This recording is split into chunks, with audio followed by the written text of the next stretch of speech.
Lady DJ అమ్మాయిలు వచ్చేశారు. ఇక డీజే టిల్లుకి చిల్లే.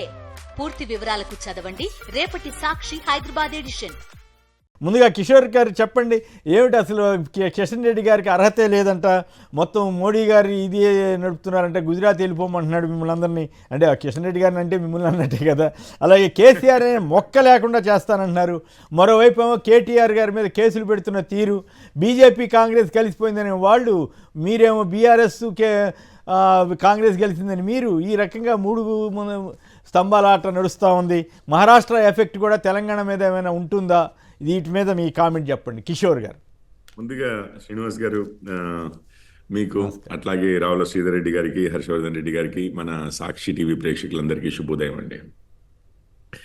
ఇప్పుడు రేవంత్ రెడ్డి గారే మీకు గుర్తుండే ఉంటుంది శ్రీనివాస్ గారు, రేవంత్ రెడ్డి గారే సోనియా గాంధీ గారిని ఏమన్నారు అనేది, బలిదేవత అన్నారు.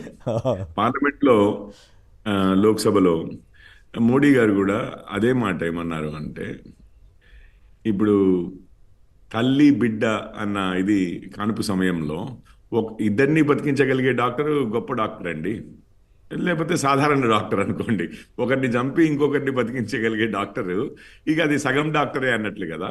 ఇప్పుడు వీరన్న మాటలే మోడీ గారు అన్నారు, ఎవరు రేవంత్ రెడ్డి గారు అన్న మాటలే కాంగ్రెస్ వారు, సోనియా గాంధీ గారు, దాని తర్వాత ఆంధ్రప్రదేశ్, తెలంగాణ విషయంలో అదే మాట అన్నారు. ఇంకా అంతకంటే పెద్ద మాట అన్నారు. కిషోర్ గారు చిన్న పాయింట్ ఏమనుకోమాకండి. ఇక్కడ కాంగ్రెస్ పార్టీ తల్లిని చంపి బిడ్డను పలికించడం, లేదా బిడ్డను చంపి తల్లిని పలికించడం చేసి ఉంటే దాంట్లో మీకు కూడా వాటా ఉంది కదా, బీజేపీకి కూడా వాటా ఉంది కదా. ఏం ఎరగనట్లు మాట్లాడితే మరి అన్యాయంగా ఉంటుంది. చెప్తాను. ఇప్పుడు మీరు అనేది ఏంటంటే తల్లి బిడ్డ ఇద్దరు ఉన్నారా లేదా అనేది, ఓకే తల్లే ఉంటుంది ఇక బిడ్డనే లేదు అని అనేది, అది మీరు అనేది విభజన జరగడం అనేది. విభజన జరిగిందండి. జరిగినప్పుడు ఇప్పుడు ఆంధ్రప్రదేశ్, తెలంగాణ రెండు రాష్ట్రాలు ఏర్పడినప్పుడు ఇద్దరికీ కూడా న్యాయం చేయవలసిన అవసరం ఏదైతే ఉండిందో, దాని గురించి ఒక ప్రణాళిక ఏదైతే అవసరం ఉండిందో, అంతకుముందు మేమేమి రాష్ట్రాలు ఇప్పుడు ఉత్తరాఖండ్, ఉత్తరాంచలే కానివ్వండి, జార్ఖండ్, బీహారే కానివ్వండి, ఛత్తీస్గఢ్, మధ్యప్రదేశే కానివ్వండి, ఏవైతే చేశామో వాటిల్లో ఎటువంటి గొడవలు లేకుండా ఒక ప్లాన్ ప్రకారము, ఒక నిర్దిష్టమైన ప్రణాళికతో ఏదైతే జరిగిందో ఆ విధంగా చేయలేదు అనేది. సో ఇప్పుడు ఆ డెలివరీ చేసిన డాక్టర్ అసమర్థత గురించి మాట్లాడారు కానీ ఇప్పుడు తల్లి గురించో బిడ్డ గురించో వాళ్ళిద్దరిలో ఒకరు మంచోళ్ళో చెడ్డోళ్ళో అని చెప్పి ఎక్కడా మాట్లాడలేదు. ఇద్దరికి న్యాయం, ఇద్దరి ఆరోగ్యము మంచిగా ఉండే విధంగా డెలివరీ చేయలేని డాక్టరు అన్న విధంగా కాంగ్రెస్ వారిని అన్నారు. మనం ఎప్పుడు సపోర్ట్ ఇచ్చాము, ఓట్లు వేసాము, అన్నీ చేశాము, కాదని నేను అనట్లేదు. ఆ బిల్లు తీసుకొచ్చింది, బిల్లు తీరు ఇవన్నీ కూడా రష్ చేసుకుంటూ తీసుకొచ్చింది. ఇద్దరి రెండు వైపులా కాస్త న్యాయం జరిగే విధంగా ప్రణాళికాబద్ధంగా కాస్త కూర్చోబెట్టి మాట్లాడి చేసే విధంగా అట్లా జరగలేదు అన్నది ఆ పాయింట్. అది మీకైనా అదే అర్థమవుతుంది, నాకైనా అదే అర్థమవుతుంది. ఈరోజు రాజకీయం చేయడం కోసం రేవంత్ రెడ్డి గారు ఈరోజు మాట్లాడుతున్నారు. కానీ రేవంత్ రెడ్డి గారు ఇట్లా అనలేదు. ఏకంగా డాక్టర్ని అసలు పిల్లని చంపి కానీ ఎవరినో ఒకరిని బలి తీసుకునే దేవత లాంటి మనిషి అని చెప్పి రేవంత్ గారు అన్న దానికేమో అర్థం. మేమేమో అసమర్థ డాక్టర్ అంటే ఆయనేమో ఏకంగా ఇక రక్తం దాగాలి అన్న టైప్లో పిల్లనో ఎవరినో ఒకరిని రక్తం పీల్చేయాలి అన్న టైప్లో ఉండేవారు సోనియా గాంధీ గారు. అంత పెద్ద మాట కూడా అనలేదండి మేము, అసలు వారి గురించి అనలేదు, అసమర్థత అని అన్నాం. అది ఒకటండి. ఇక రేవంత్ గారు కేసీఆర్ గారి మీద ఏమన్నారో, ఎట్లాగో ఇప్పుడు శ్రీధర్ రెడ్డి గారు ఉన్నారు, వారు మాట్లాడతారు ఆ విషయాలు. మీరు మూడో విషయం ఒకటి అడిగారు, నేను మహారాష్ట్ర ఎన్నికల ఎఫెక్ట్. మహారాష్ట్ర ఎన్నికల ఫలితాల్లో ఒక్కటి ఏంటి అని అంటే, ఇక రిజల్ట్స్ అయిపోయాయి, చూసాము, మొన్న వచ్చాయి, ఎట్లా వన్ సైడెడ్గా అయింది అనేది చూసాము. ప్రజలు ఇప్పుడు అంతకుముందు మేము 2019లో శివసేన, బీజేపీ కలిసి ఏదైతే మోడీ గారి ఆధ్వర్యంలో ఎన్నికల్లోకి వెళ్ళామో ఆయన ప్రజలు సపోర్ట్ చేశారో, దాని తర్వాత ఆ ప్రభుత్వాన్ని ఏర్పడనీయకుండా శివసేన వారు, ఉద్ధవ్ ఠాకరే గారు ఎస్పెషల్లీ వెన్నుపోటు పొడిచి కాంగ్రెస్ వారితో జీవితం మొత్తము ఠాకరే గారు ఏదైతే చెప్పారో, అసలు కాంగ్రెస్ తో కలవాల్సి వస్తే నేను పార్టీ బంద్ చేసుకుంటాను కానీ కాంగ్రెస్ తో కలిసే ప్రసక్తి లేదు అని చెప్పి బాల్ ఠాకరే గారు, ఇది అందరికీ తెలిసిందే. అట్లాంటిది పోయి అసలు ఐడియాలజీనే ఇది చేస్తూ పోయి ఆ, కాంగ్రెస్తో ఎప్పుడైతే కలిశారో ఆ రోజే ఆ, ప్రజలు నిర్ణయించుకున్నారు మళ్ళీ ఈసారి అసలు పోయినసారి వీరి చేతుల్లో నుంచి మా తీర్పుని ఏదైతే కాదన్నారో అదే తీర్పుని మళ్ళీ అని చెప్పి ఈసారి ఇంకా బలంగా ఇచ్చారు. అసలు కాంగ్రెస్ పరిస్థితి చూశారు మీరు. ఈ 12 సీట్లు అనుకుంటానండి చరిత్రలో ఇప్పటివరకు ఎన్నడూ రానంత తక్కువగా. అంటే ఈవీఎంల ఎఫెక్ట్ అని సంజయ్ రౌత్ అంటున్నారు కదా, ఈవీఎంలను మేనేజ్ ట్యాంపరింగ్ అయినాయి అనేది ప్రధానమైనటువంటి. ఇదో నేను ఒకటి ఆ రోజు కూడా అడిగితే చెప్పాను, కాంగ్రెస్ ప్రవక్తలు ఎవరైనా అంటే కాంగ్రెస్ స్పోక్స్ పర్సన్స్ అధికార ప్రతినిధులు ఎవరైనా కానీ ఆర్ కాంగ్రెస్ నాయకులు ఎవరైనా కానీ ఈవీఎం ఎంఐఎం ఈ 2 పదాలు వాడారు అని అంటే ఇక ఆ రోజు ఎన్నికల రిజల్ట్ మనం స్పెసిఫిక్గా ట్రాక్ చేయాల్సిన అవసరం లేదండి, వారు ఓడిపోతున్నారని వారే ఒప్పుకున్నారని నిదర్శనము అని చెప్పాను. ఎంఐఎం అని చెప్పి ఎందుకని అంటారంటే మా ముస్లిం ఓట్లన్నీ ఎంఐఎంని ప్రయోగించి చీల్చారు అని చెప్పి ఒకటి అంటారు. ఈవీఎం అనగానే ఓడిపోతున్నామని తెలియగానే ఈవీఎం అంటారు. జార్ఖండ్లో ఈవీఎం ప్రయోగం జరగలేదు, ముంబైలో ఇది మహారాష్ట్రలో జరిగిందంటారు, జమ్మూ కాశ్మీర్లో జరగలేదు, హర్యానాలో జరిగిందంటారు. ఇక మొన్న ఎవరో ఇంకొకరు ఇట్లాగే డిబేట్లో అని కాదు వారు కామెంట్ చేశారు ఏదో హిందీ టీవీలో. వారు ఏమంటారంటే చిన్న రాష్ట్రాలు తీసుకుని మాకు పెద్ద రాష్ట్రాలు తీసుకుని చిన్న రాష్ట్రాలు ఇస్తున్నారట. ఇది ఇంకొక ఇది అంటే నన్ను మరి తెలంగాణ, కర్ణాటక, తమిళనాడు ఇండి కూటమిలో ఉన్నాయి కదండి, ఇవి పెద్ద రాష్ట్రాలే, ధనికమైన రాష్ట్రాలు కదా, ధనిక రాష్ట్రాలు కూడా కదా. ఇక వారికి అసలు జాగ్రఫీ సెన్స్ కానీ ఇటు ఆర్థిక వ్యవస్థ మీద అంటే ఒకే ఒక డౌట్ వస్తుంది. సరే ఇది వేరే చర్చ కానీ కిషోర్ గారు ఒకే ఒక్క డౌట్ ఎక్కడ వస్తుందంటే మాబోటి వాళ్ళని కూడా ఈవీఎంలో ఏం మతలబు ఉండదని అనుకునేవాళ్ళం, కానీ ఎప్పుడైతే ఈవీఎంలు వీవీప్యాట్ స్లిప్పులు కలిపి లెక్కేసి చూపిస్తుందంటే మన ఎలక్షన్ అధికారులు దాన్ని డ్రాడ్ చేయటం, 45 రోజులు ఉంచాల్సినటువంటి వీవీప్యాట్ స్లిప్పుల్ని కాల్ చేసేయటం, 10 రోజుల్లోనే కాల్ చేయటం, ఇటువంటి వాటి వల్ల సహజంగానే అనుమానాలు వస్తాయి కాబట్టి ఆ ఆరోపణ వస్తుంది. సరే అది వేరే చర్చ అనుకోండి, అది మీకు సంబంధించింది కాదు. రైట్, ఫైనల్గా చెప్పండి, ఇప్పుడు ఇంతకీ తెలంగాణలో ఈ 6 గ్యారంటీలు అమలు చేయకపోలేదు అనే పాయింట్ మహారాష్ట్ర వాళ్ళు కూడా క్యాచ్ చేశారా? ఇప్పుడు ఇక్కడ తెలంగాణ కాంగ్రెస్ నేతలు ఈ విషయంలో భయపడుతున్నారని అంటారా? తప్పనిసరిగా మీకు ఏమైంది అని అంటే హర్యానా, కర్ణాటక, తెలంగాణలో ఏదైతే కాంగ్రెస్ ప్రభుత్వాలు ఉన్నాయో అన్నీ కూడా ఇటువంటి గ్యారంటీలు ఇచ్చే అధికారంలోకి వచ్చాయి. హర్యానాను చూపించి కర్ణాటకను చూపించి తెలంగాణలో అధికారంలోకి వచ్చారు. సో కాంగ్రెస్ నైజం ఏంటి, కాంగ్రెస్ ఏ విధంగా అధికారంలోకి వస్తుంది, కాంగ్రెస్ ఇప్పుడు మహారాష్ట్రలో చెప్తున్న మాటలైనా కానీ ఎంతవరకు నమ్మొచ్చు అన్న విషయంలో ఈ 3 రాష్ట్రాల్లో కాంగ్రెస్ ఏం చేసింది అన్న దాన్ని అయితే ప్రజల ముందు ఉంచాల్సి వచ్చింది బీజేపీకి కూడా. అట్లాగే రేవంత్ రెడ్డి గారు వెళ్ళేసి అసలు ఇక్కడ ఇవ్వనివి చెయ్యనివి అన్నీ కూడా మేము చేసేసాము, 6 గ్యారంటీలు పూర్తి అయ్యాయి అన్న టైప్లో అక్కడ చెప్పిన విషయాన్ని కూడా మేము ప్రజల ముందు నిజాలు ఉంచవలసిన అవసరం వచ్చింది. ఆ విధంగానే అసలు మెయిన్గా కాంగ్రెస్ ఎక్కడైతే రాష్ట్రంలో అధికారంలోకి వచ్చిందో అక్కడ పూర్తిగా ఆర్థిక వ్యవస్థలు నష్టపోయి ఉద్యోగస్తులకే జీతాలు సమయానికి ఇవ్వలేని పరిస్థితిలో ఉంది అన్న విషయము గ్రహించి మాటలు మాత్రం చెప్తారు పెద్ద పెద్దగా ఎలక్షన్ల ముందు, కానీ అయిన తర్వాత పట్టించుకునేది లేదు. పట్టించుకోకపోవడమే కాకుండా అసలు చెయ్యనిది కూడా చేశామని చెప్పి అబద్ధాలు కూడా చెప్తారు. అసలు నిజానికి ఎటువంటి సంబంధం లేని విషయాలు మాట్లాడతారు అన్నది మాత్రము మేము కూడా చెప్పాల్సి వచ్చింది. ఆఖరికి అదే కాంగ్రెస్ గురించి నిజం తెలుసుకున్న ప్రజలు మాత్రం అక్కడ ఇదయ్యారు, రిజెక్ట్ చేశారు టోటల్గా, ఎన్నడూ లేని విధంగా. అయితే ఒక్క పాయింట్ ఉందండి ఇందులో, మీరు హిమాచల్ తర్వాత కర్ణాటక గెలిచారు, కర్ణాటక తర్వాత తెలంగాణ గెలిచారు. ఒక్కసారి తెలంగాణ గెలిచిన తర్వాత మాత్రము ఇటు పార్లమెంట్ ఎన్నికలే కానివ్వండి, వాళ్ళకు ఉన్న అధికారంలో ఉన్న పార్టీకి రావాల్సిన విధంగానైతే అసలు రాకుండా ఇప్పుడు పార్లమెంట్లో విషయంలోనే కానివ్వండి, మళ్ళీ దాని తర్వాత ఇక్కడ గెలిచిన తర్వాత దేశమంతా గెలుస్తామన్నారు, పార్లమెంట్లో గెలవలేదు. దాని తర్వాత ఏ రాష్ట్ర ఎన్నికల్లో కూడా ఏదో ప్రాంతీయ పార్టీకి ఒక చిన్న ఇక జోడీ పార్టీగా ఇదే ఆర్గ్యుమెంట్ కరెక్ట్ అయితే సహజంగానే మహారాష్ట్రలో ఎంపీ సీట్లన్నీ కాంగ్రెస్ కూటమి గెలుచుకోవడం ఏంటి, మళ్ళీ 2/3 పైన మెజారిటీ తోటి అసెంబ్లీలో గెలవడం ఏంటి అనే సహజంగా డౌట్ వస్తుంది. మీరు చెప్పిన థీరీ కరెక్ట్ అయితే సరే, అయినప్పటికీ కూడా గెలిచారు, ఫైనల్గా గెలిచేసేనట్లు లెక్క కాబట్టి ఇప్పుడు దాని గురించి మాట్లాడిన పెద్ద ఉపయోగం ఉండకపోవచ్చు. కిషోర్ గారు, ఇక హనుమాన్ సింగ్ గారు ఖమ్మం నుంచి. హనుమాన్ సింగ్ గారు నమస్కారం, మాట్లాడండి. కేసీఆర్ అనే మొక్కను లేకుండా చేస్తానని అంటున్నారు, మొలవకుండా చేస్తానంటున్నారు రేవంత్ రెడ్డి గారు. మరోవైపు ఏమో కేటీఆర్ గారి మీద అనేక కేసులు పెడుతున్నారంట, మేము ఎదుర్కొంటామని వీళ్ళు చెబుతున్నారు. మీరేమంటారు? నమస్కారం కుమార్ గారు, అక్కడ నమస్కారం. పెద్దలకు నమస్కారం. ఆ, కుమార్ గారు, బార్డర్ రాష్ట్రం ఉన్న మహారాష్ట్రలో ఇంత ప్రచారం చేసి కనీసం ఒక సీటు గెలిపిలేకపోయిండు.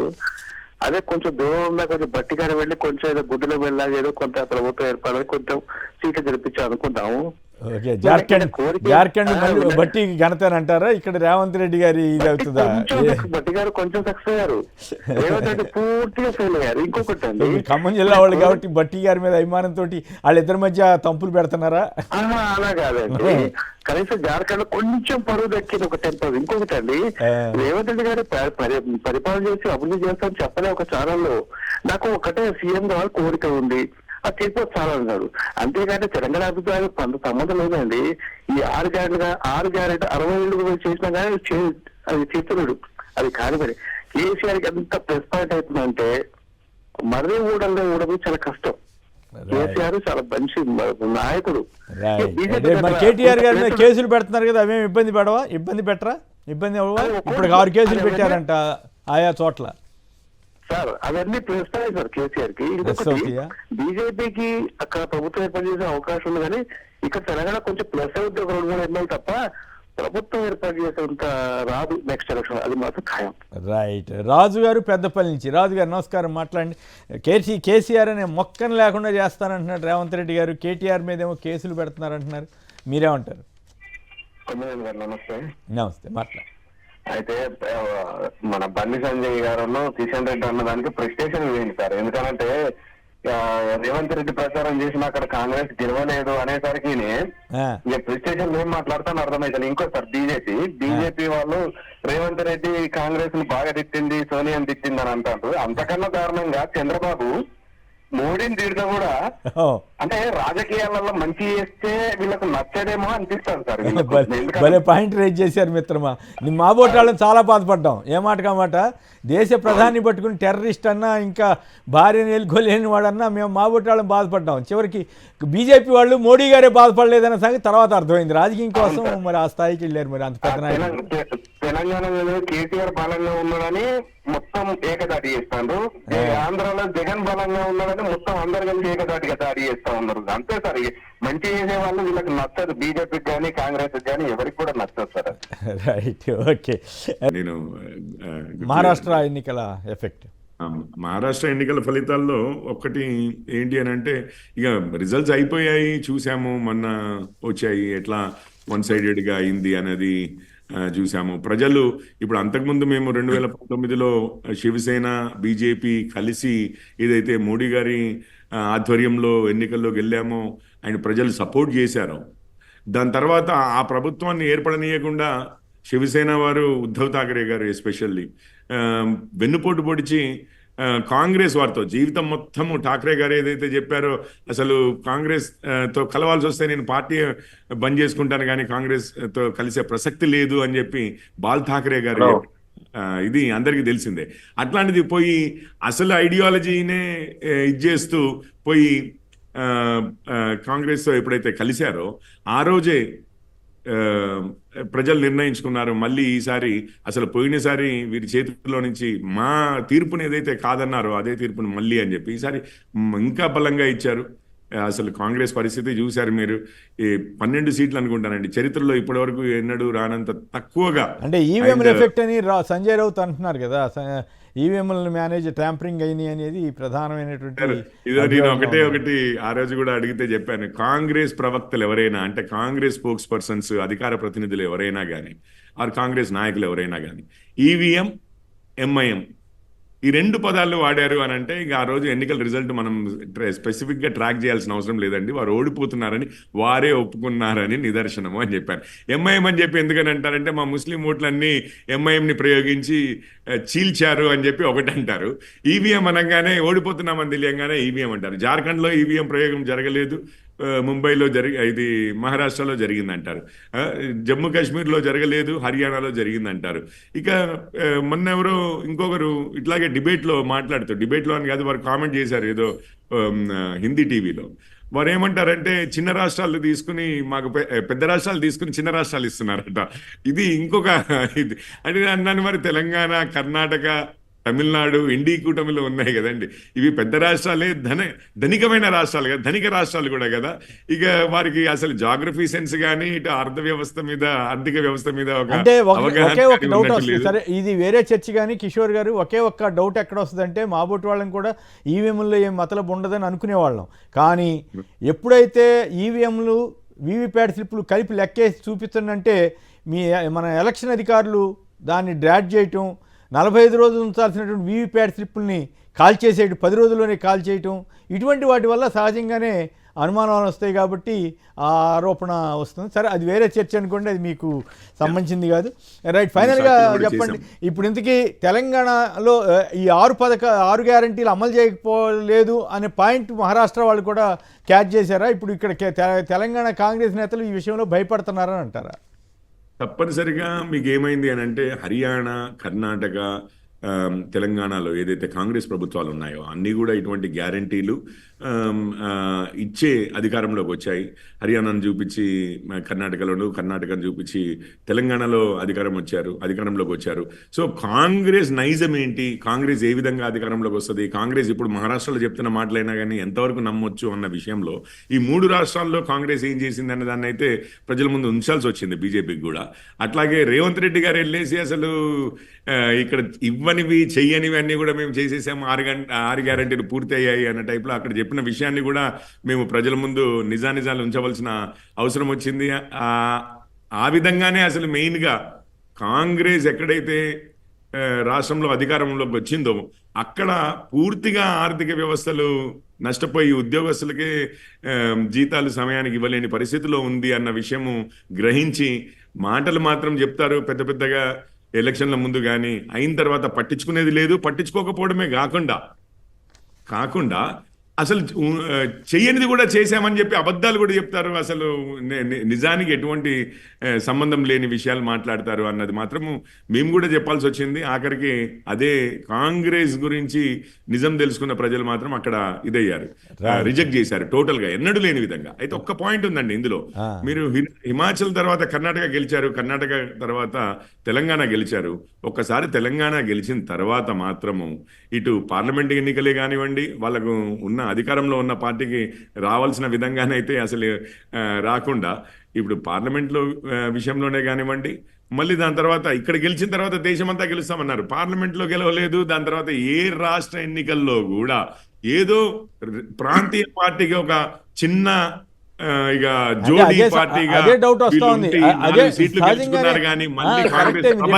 ఇదే ఆర్గ్యుమెంట్ కరెక్ట్ అయితే సహజంగానే మహారాష్ట్రలో ఎంపీ సీట్లన్నీ కాంగ్రెస్ కూటమి గెలుచుకోవడం ఏంటి, మళ్ళీ 2/3 పైన మెజారిటీ తోటి అసెంబ్లీలో గెలవడం ఏంటి అనే సహజంగా డౌట్ వస్తుంది. మీరు చెప్పిన థీరీ కరెక్ట్ అయితే. సరే, అయినప్పటికీ కూడా గెలిచారు, ఫైనల్గా గెలిచేసేనట్లు లెక్క. కాబట్టి ఇప్పుడు దాని గురించి మాట్లాడిన పెద్ద ఉపయోగం ఉండకపోవచ్చు. కిషోర్ గారు, ఇక హనుమాన్ సింగ్ గారు ఖమ్మం నుంచి. హనుమాన్ సింగ్ గారు నమస్కారం, మాట్లాడండి. కేసీఆర్ అనే మొక్కను లేకుండా చేస్తానని అంటున్నారు, మొలవకుండా చేస్తానంటున్నారు రేవంత్ రెడ్డి గారు. మరోవైపు ఏమో కేటీఆర్ గారి మీద అనేక కేసులు పెడుతున్నారంట, మేము ఎదుర్కొంటామని వీళ్ళు చెబుతున్నారు. మీరేమంటారు? నమస్కారం కుమార్ గారు. పెద్దలకు నమస్కారం.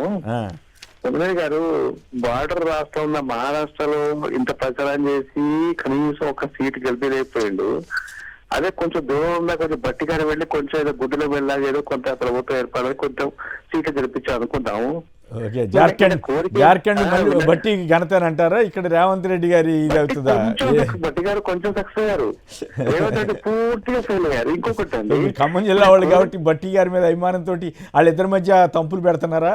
అలా కాదండి, కనీసం జార్ఖండ్ కొంచెం పరువు దక్కింది ఒక టెంపర్. ఇంకొకటి అండి, రేవంత్ రెడ్డి గారు పరిపాలన చేసి అభివృద్ధి చేస్తామని చెప్పలే ఒక ఛానల్లో. నాకు ఒకటే సీఎం కావాలి కోరిక ఉంది, అది చేసిపోతే చాలా అన్నాడు. అంతేగాని తెలంగాణ అభిప్రాయం కొంత సంబంధం లేదండి.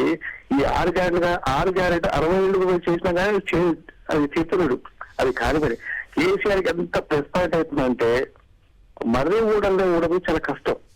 కేసీఆర్ చాలా మంచి నాయకుడు. కేటీఆర్ గారి మీద కేసులు పెడుతున్నారు కదా, అవేమి ఇబ్బంది పెట్టరా? ఇబ్బంది ఇప్పుడు 6 కేసులు పెట్టారంట ఆయా చోట్ల.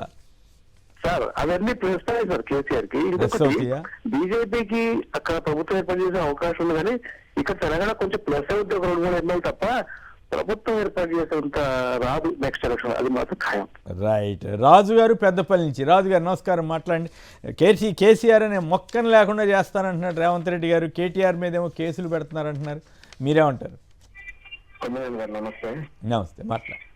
అయితే మన బండి సంజయ్ గారు కిషన్ రెడ్డి అన్నదానికి ప్రెస్టేషన్ వేయండి సార్. ఎందుకంటే రేవంత్ రెడ్డి ప్రచారం చేసిన అక్కడ కాంగ్రెస్ గెలవలేదు అనేసరికి ఇక ప్రెస్టేషన్ ఏం మాట్లాడతాను అర్థమైతే. ఇంకోసారి బీజేపీ వాళ్ళు రేవంత్ రెడ్డి కాంగ్రెస్ ని బాగా తిట్టింది, సోనియాని తిట్టింది అని అంటారు. అంతకన్నా దారుణంగా చంద్రబాబు మోడీని తిడితే కూడా అంటే రాజకీయాలలో మంచి చేస్తే వీళ్ళకు నచ్చదేమో అనిపిస్తుంది సార్. భలే పాయింట్ రేజ్ చేశారు మిత్రమా. మా బోటాళ్ళని చాలా బాధపడ్డాం. ఏ మాట కామాట దేశ ప్రధాని పట్టుకుని టెర్రరిస్ట్ అన్నా, ఇంకా భార్యను ఎలుకోలేని వాడన్నా మేము మా బోటాళ్ళని బాధపడ్డాం. చివరికి బీజేపీ వాళ్ళు మోడీ గారే బాధపడలేదన్న సంగతి తర్వాత అర్థమైంది. రాజకీయం కోసం మరి ఆ స్థాయికి వెళ్ళారు. మరి అంత పెద్ద నాయకులు తెలంగాణలో కేసీఆర్ బలంగా ఉన్నాడని మొత్తం ఏకదాటి చేస్తాడు, ఆంధ్రాలో జగన్ బలంగా ఉన్నాడని మొత్తం అందరు కలిసి ఏకదాటిగా దాడి చేస్తా ఉన్నారు. అంతే సార్, మంచి చేసే వాళ్ళు వీళ్ళకి నచ్చదు. బీజేపీకి కానీ కాంగ్రెస్ కానీ ఎవరికి కూడా నచ్చదు sir. Right, okay, right. Sridhar గారు చెప్పండి, ఏమిటి కేసీఆర్ అనే మొక్కలు లేకుండా చేస్తానని గట్టిగా చెప్తున్నారు రేవంత్ రెడ్డి గారు. మొత్తం దడదళ్ళు అసలు ఆ కిషన్ రెడ్డి ఉండటానికే వీల్లేదు రాష్ట్రంలో అంటున్నారు. మరి మరోవైపు కేటీఆర్ గారి మీద కేసులు కుట్రని ప్రముఖంగా వార్తలు వస్తున్నాయి. ఆరు ఫిర్యాదులు ఇప్పటికే ఆల్రెడీ 6 స్టేషన్లో చేశారంట. వీటన్నింటినీ మీరు ఎట్లా ఎదుర్కొంటారు? వీటిని ఏమంటారంటే ఉత్తర కుమార ప్రగల్భాలు అంటారు. మొక్కలు లేకుండా చేస్తాను, చెట్లు లేకుండా చేస్తాను, ఇవన్నీ మీ పని కాదు కదా. మీకేమన్నా చేతనైతే నిజంగా ప్రభుత్వం నడిపే సేవ దమ్ము ఉంటే పోయిన ఎలక్షన్స్ లో ఇచ్చినటువంటి గ్యారంటీలు, హామీలు అమలు చేయండి. లేకపోతే మీ మొక్క కాదు కదా, ఆ కింద ఉన్నటువంటి తుప్పు కూడా వదిలిస్తారు జనాలు అనే విషయాన్ని గమనించాలి. ఇది తెలంగాణ రాష్ట్రం. ఇది మీరు అడ్డంగా 100ల కొలది హామీలు ఇచ్చి, గ్యారంటీలు ఇచ్చి ఇట్లానే రోజు నోరు వారేసుకుంటూ తిరుగుతారంటే ప్రజలు గమనించనేది పిచ్చోళ్ళు కాదు. చూస్తా సంవత్సరం గడిచిపోయింది. ఇవాళ విజయోత్సవాలను చేస్తూ ఉన్నారు. విజయోత్సవాలు సరే, ప్రభుత్వం మీరు ముఖ్యమంత్రిని ఆర్డర్ వేస్తే అధికారులు 4 టెంట్లు వేస్తారు. జనాలు ఎట్లా తెచ్చుకోవాలో మనందరికీ బాగానే తెలుసు కాబట్టి ఈ మధ్యకాలంలో తెచ్చుకుంటారు. మీరు అవతలలో అడిగే వాళ్ళు లేరు కాబట్టి ఇష్టారీతిన మాట్లాడిపోతారు. కానీ వాస్తవానికి ఏం జరుగుతోంది? వాస్తవానికి ఇలా ప్రభుత్వం మీద ఆయన స్వంత నియోజకవర్గంలో రైతులు ఇబ్బంది పడతా ఉంటే కనీసం అటువైపు చూడలేనంత దుస్థితి ముఖ్యమంత్రికి ఉంది. ఓన్ కాన్స్టిట్యువెన్సీలో గిరిజనులు, దళితులు, అత్యంత పేదవాళ్ళు మా భూములు తీసుకోవద్దు మహోప్రభో, నీ ఫార్మా విలేజ్ వద్దు, నీ ఇండస్ట్రియల్ కారిడార్ వద్దు, నువ్వొద్దు అని చెప్తుంటే కనీసం దాని గురించి ఆలోచించలేనటువంటి ముఖ్యమంత్రి కేసీఆర్ అనే మొక్కను తీసేస్తాను, వాళ్ళని రానియను, నువ్వు ఫలానా ఎవరు కూడా ఏ రాష్ట్రం నుంచి పొమ్మలేరండి. మన అయ్యే జాగిరి కాదు కదా ఈ రాష్ట్రం అంటే. మనం ఎన్నికల్లో ఎజెండా పెట్టాము, ఇష్టారీతర హామీలు ఇచ్చినాము. సరే, ఒకసారి మీకు అవకాశం ఇవ్వాలని ప్రజలు బొటాబొటి మెజారిటీ తోటి అధికారాన్ని కట్టబెట్టినారు. అంత మాత్రాన ఈ స్థాయి అహంకారము, ఈ స్థాయి నోరు వారేసుకోవడం, వాచాలత్వం అనేది ముఖ్యమంత్రి స్థానానికి మంచిది కాదేమో. రేవంత్ రెడ్డి గారికి నచ్చుతుండొచ్చు ఆయన భాష, కొంతమంది ఆయనకు చప్పట్లు కొట్టే వాళ్ళు ఉండొచ్చు. కానీ ముఖ్యమంత్రి స్థానానికి ఒక స్థాయి, దానికి ఒక గౌరవం, దానికి ఒక హుందాతనం అనేది ఉండాల్సిన అవసరం ఉంది. దాన్ని మించి మాట్లాడడం అనేది ఆయనకు మంచిది కాదు, ఎవరికి మంచిది కాదు అనే విషయాన్ని గమనించాలా. ఎందుకు మొక్కను బీకేస్తావు? ఇప్పుడు ప్రతిపక్ష స్థానానికి గతంలో కేసీఆర్ గారికి ప్రతిపక్షాలంటే గౌరవం లేదని ఇట్లని అట్లని మాట్లాడిన వాళ్ళు వాళ్ళ ప్రధాన ప్రతిపక్షంగా ఉన్నటువంటి బీఆర్ఎస్ పార్టీ ఇటు గిరిజనుల వైపుగా అయి ఉండొచ్చు, రైతుల వైపు నుండి అయి ఉండొచ్చు, గురుకులాల సమస్యల విషయంలో అయి ఉండొచ్చు, విద్యార్థులు నిరుద్యోగుల విషయంలో అయి ఉండొచ్చు. ప్రశ్నిస్తూ ఉంటే ఎందుకంత అసహనము? ప్రశ్నను తట్టుకోలేని పరిస్థితి, ప్రశ్నించడానికి తట్టుకోలేని మానసిక స్థితి మీకు వచ్చిందంటే పతనం స్టార్ట్ అయిందని చెప్పేసి ఆటోమేటిక్ గా మనం అనుకోవాలి. రేవంత్ రెడ్డి గారి యొక్క మానసిక స్థితి ఇట్లా కనబడతా ఉంది. మీ సొంత నియోజకవర్గంలో ప్రజలు తిరుగుబాటు చేయడాన్ని సహించలేని పరిస్థితులలో అదంతా కుట్రని కదా. కేటీఆర్ కుట్ర చేశారని పోలీసులు చెబుతున్నారు కదా. మరి అక్కడ మరి ఇండస్ట్రీ వస్తుంటే ఎట్లా అడ్డుకుంటారు మీరు? మేమెందుకు అడ్డుకుంటామండి? ఇండస్ట్రీ తెచ్చే నేపథ్యంలో అక్కడ ప్రభుత్వ స్థలాలు చాలా ఉంటే కూడా 2 పంటలు పండే 3 పంటలు పండేటటువంటి యొక్క సాధారణ రైతులు, గిరిజనుల యొక్క భూములు మీరు తీసుకుంటానంటే వాళ్ళు అడ్డం పడి మేము మా భూములు ఇవ్వము, మాకున్నదే ఆ 1 ఎకరం 2 ఎకరం మా భుక్తి పోద్దని వాళ్ళు బాధపడి వాళ్ళ ప్రధాన ప్రతిపక్షంగా మాజీ ఎమ్మెల్యేగా ఉన్నటువంటి నరేందర్ రెడ్డి గారిని సంప్రదిస్తే వాళ్ళ తరఫున నిల్చున్నాము. అది మా పని. మీరు ప్రజల పక్షాన రాజకీయ అంటే పార్టీ అధికారుల మీద దాడి చేయడం కూడా మీ పని అవుతా? తీసుకోవద్దంటే అధికారుల మీద దాడి ఏమంటారు? చేయడం కూడా మీ పనేనా? ఒకటి కేసీఆర్ గారు అధికారుల మీద దాడి చేయాలని బీఆర్ఎస్ పార్టీ అనుకోలేదు. 10 సంవత్సరాలు ప్రభుత్వాన్ని నడిపినాం. ఏ విధంగా అధికారులతో మసలాలో మా నాయకులకు తెలుసు, మా ఎమ్మెల్యేలకు తెలుసు. అన్ఫార్చునేట్లీ ఆ దాడిని నేను ఖండిస్తా కూడా ఉన్నా ఖచ్చితంగా. కానీ దాంట్లో కుట్ర కోణంగా ఉందని మాట్లాడడం అంటే ఏదో ఉద్దేశపూర్వకంగా ఎగేశారని చెప్పడం అనేది తప్పు. అక్కడ భావోద్వేగాలు ప్రచురించినప్పుడు కొంత ప్రజలు అన్రెస్ట్ క్రియేట్ అయినప్పుడు దాన్ని నిరోధించలేకపోవడం, వాతావరణాన్ని పసిగట్టలేకపోవడం కూడా ప్రభుత్వం యొక్క వైఫల్యమే. పబ్లిక్ మూడ్ ఎట్టి పరిస్థితులలో రాళ్ల దాడో మరొక దాడో క్లర్క్ పోయినా కలెక్టర్ ఇచ్చి పెట్టండి, కలెక్టర్ ఏమి వేరు కాదు, ప్రాణం ఎవరిదైనా ప్రాణమే. ఆడ క్లర్క్ పోయినా చిన్న స్థాయి హోంగార్డు పోయినా ఎవరైనా ఏమన్నా దాడి చేయడం అనే దాన్ని ఎట్టి పరిస్థితులలో ప్రోత్సహించేది లేదు. ఆ పని బీఆర్ఎస్ పార్టీ చేయలేదు. కానీ దానికి వాళ్ళు అన్యాయంగా ఎమ్మెల్యే గారిని ఓ కేసు బనాయించి ఆయన ఇవ్వని కన్ఫెషన్ స్టేట్మెంట్ ఇచ్చినట్టు చెప్పి ఆయన్ను జైల్లో పెట్టారు. ఏదేమైనా నేను ఒకటే చెప్తున్నానండి, ఈ అహంకారపూరితమైనటువంటి మాటలకు తెలంగాణలో అతి చేస్తే ఎట్టి పరిస్థితులలో ప్రజలు ఒప్పుకోరు. నేను ఒకటే చెప్తున్నాను, మీరు పీకేస్తేనో ఇంకోళ్ళు పీకేస్తేనో పోరు. ప్రజల నిర్ణయం ఉంటుంది రేపొద్దున. ఇవాళ రేపొద్దున స్థానిక సంస్థల ఎన్నికలు వస్తా ఉన్నాయి, తెలుస్తుంది కదా. ఇవాళ మీ విజయోత్సవాల్లో కాంగ్రెస్ కార్యకర్తలే పాల్గొంటున్నారా, ప్రజలు పాల్గొంటున్నారా అర్థమవుతుంది. ఇవాళ ఇప్పుడు కేటీఆర్ గారి నేతృత్వంలో మహబూబాబాద్ లో ఇవాళ లగచర్ల గిరిజనుల మీద జరిగినటువంటి ఒక దాష్టీకానికి నిరసనగా అక్కడ ప్రజల యొక్క అభిష్టానికి అనుగుణంగా భూములు తీసుకోవద్దు, లేకపోతే ప్రజల మీద దురహంకారానికి పాల్పడొద్దు అనే విషయంపై ఇవాళ మహబూబాబాద్ లో ధర్నా జరగబోతోంది. కొద్దిసేపట్లో మీరు చూస్తారు పబ్లిక్ పార్టిసిపేషన్ ఎట్లా ఉంది, గిరిజనుల పార్టిసిపేషన్ ఎట్లా ఉంది, రాష్ట్ర ప్రజల యొక్క ఆలోచన విధానం ఎట్లా ఉంది. ఇంత తొందరగా సంవత్సరం పూర్తి కాకముందే పూర్తి స్థాయి వ్యతిరేకత తెచ్చుకున్నటువంటి ఒక ప్రభుత్వం ఏదైనా ఉందంటే అది రేవంత్ రెడ్డి గారి ప్రభుత్వం. మీరు ఇంతకుముందు మహారాష్ట్ర ఫలితాల గురించి మాట్లాడారు. సరే, మహారాష్ట్రలో కాంగ్రెస్ వైఫల్యం అనేది మనకు బార్డరింగ్ డిస్ట్రిక్ట్స్ అయితే ఉన్నాయో, సరే రేవంత్ రెడ్డి గారు 10 సీట్లలోనే చేస్తే పోయిందా ఇవన్నీ కాదు. కానీ ఇప్పుడు విదర్భ ప్రాంతం మనకు పక్కనే ఉంటది. ఈ ప్రాంతం మొత్తం కూడా మీరు చూశారు ఎన్నికల ఫలితాలు ఎట్లా వచ్చినాయో. ఇదే గ్యారంటీలు పాపం వదిలికొడితే అందరికంటే ముందు మేల్కొన్నది మల్లికార్జున ఖర్గే గారు. ఏమైనా మీరు కర్ణాటకలో గ్యారంటీలు ఇచ్చారు, అవే గ్యారంటీలు తెలంగాణలో ఇచ్చారు, అక్కడనే ఇవ్వలేకపోతాను, కాస్త చూసుకొని ఏంటంటే అందరూ ఆయన మీద గైమన్ లేచారు కాంగ్రెస్ వాళ్ళే. ఎవడు పట్టించుకోలే, మళ్ళీ అన్ని అదే హామీలు ఇచ్చారు. ఇవాళ ఏమైంది, మహారాష్ట్ర ప్రజానీకం కాంగ్రెస్ గ్యారంటీలు వినలేదు. ఆడ కూడా జార్ఖండ్ లో హేమంత్ సోరెన్ గారి మీద వచ్చినటువంటి ఒక సానుభూతి, అక్కడ కేంద్ర ప్రభుత్వం ఆయన మీద అనవసరం కేసులు పెట్టి జైలు వేశారు అనే ఒక ఆలోచన విధానం, ఇవన్నీ ఉన్నాయి కాబట్టి అక్కడ బీజేపీకి ప్రజలు బుద్ధి చెప్పారు. ఇక్కడనేమో అలవికాని గ్యారంటీలు ఇక్కడ కూడా ఇస్తున్నారు, కర్ణాటకలో తెలంగాణలో అమలు చేయలేదు. ఇదే మళ్ళీ వ్యవహారం ఇక్కడ చేస్తున్న ఉద్దేశంతో మళ్ళీ అయితే మరి కాదు బీఆర్ఎస్ ఎందుకు పోటీ చేయలేదని కూడా రేవంత్ రెడ్డి గారు అడిగారు కదా. మహారాష్ట్రలో మీ జాతీయ పార్టీ ఇంకేముంది, అసలు మహారాష్ట్రకి వెళ్ళిపోయాం మేము అన్నారు కదా, మరి ఇప్పుడు అక్కడ ఎందుకు పోటీ చేయలేదు? నువ్వు జాతీయ పార్టీ కదా, మరి మొత్తం సీట్లకు ఎందుకు పోటీ చేయలేదు మేము అడిగితే, జార్ఖండ్ లో మొత్తం సీట్లకు ఎందుకు పోటీ చేయలేదు, అక్కడ ఇక్కడ అందరితో ఎందుకు పొత్తులు పెట్టుకుంటున్నాం అని మేము అడిగితే, ఓ రాజకీయ పార్టీగా మాకు అవకాశం ఉంటే చేస్తాం, లేకపోతే చెయ్యం. అది మా యొక్క ఇబ్బంది, మా ప్రాబ్లం కదా. మా ప్రాబ్లం గురించి కూడా మీరే మాట్లాడితే ఎట్లా? ముందాడ పోటీ చేసి ఓడిపోయిన సంగతి చెప్పు కదా. మీరు పోయిన దగ్గర బాయే, మీ నాయకులు వచ్చిన దగ్గర కూడా బాయే. మొత్తానికి మహారాష్ట్రలో పరిస్థితి అధోగతి అయిపోయాయి. అక్కడ జార్ఖండ్ లో మైనర్ పార్ట్నర్ లాగా అయిపోతుంది. కనీసం అక్కడ ఏదన్నా బార్గెనింగ్ కెపాసిటీలో కూడా లేకపోతుంది. కాబట్టి ఇకనైనా కానీ ఈ నోటి దురుసు బంద్ చేసి, వాచాలత్వం బంద్ చేసి, ప్రాక్టికల్ గా సాధారణంగా ఇప్పుడు సర్పంచ్లకి సంవత్సర కాలంగా మొత్తంగా పాపం మాజీ సర్పంచ్లకు ఉన్న బిల్లులే 1200 కోట్ల రూపాయలు. అది ఇవ్వరు. కానీ పొద్దున్న లేస్తే ఇక మూసీకి 1,50,000 కోట్లు పెడతా, ఆ బిల్డింగ్ కడతా, ఈ బిల్డింగ్ అందరు తిరుగుతారు. ఇంకొకటి, ఇంతకుముందు మీరు చదువుతా ఉంటే నేను విన్నాను, జూపల్లి కృష్ణారావు గారి యొక్క వారసుల యొక్క భూముల కోసము పట్టా ల్యాండ్ లోంచి నిన్న వాళ్ళు బహుశా నిన్న చాలా మంది నాయకుల చుట్టూ తిరుగుతున్నారు.